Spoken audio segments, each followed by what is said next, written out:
Emmanuel Macron and Angela Merkel have been fiercely criticized by Australian Senator Eric Abetz for pushing for the EU-China Investment Pact, giving credibility to a belligerent bully. This month, the EU and China have concluded in-principle negotiations on an investment deal, with German Chancellor Angela Merkel and French President Emmanuel Macron playing an active role in driving through the accord. The deal comes amid deep concerns about the Chinese government's use of its economic clout to enmesh itself in Western countries. A European Commission statement said the agreement is of major economic significance, and that China has committed to an unprecedented level of market access for EU investors. Beijing has agreed to work towards meeting global standards on forced labor.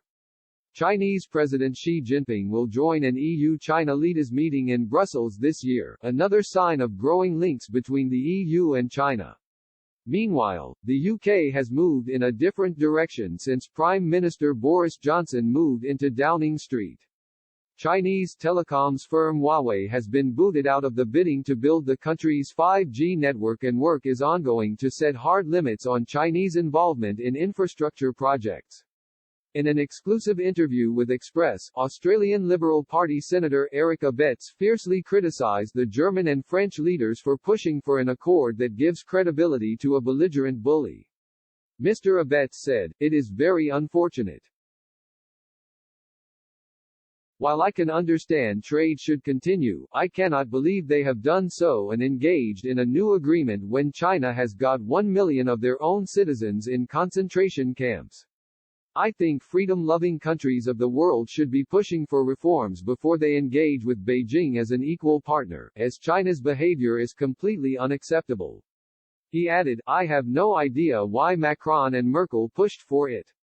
They have basically given dictatorship a credibility that is not deserved. It was for the whole world to see how China treated Australia in recent times.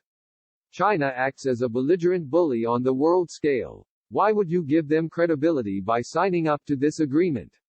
It defies any logic and any principles." The agreement is not only expected to cause friction with Australia but also with new U.S. President Joe Biden, whose administration has already stressed the need for transatlantic cooperation to put pressure on Beijing.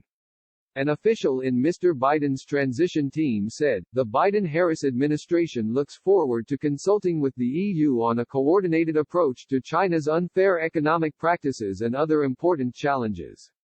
Meanwhile, John Elliott, a spokesman for Thea's National Security Council, said, "Our allies and partners increasingly agree that the obvious approach when dealing with Beijing is distrust and verify."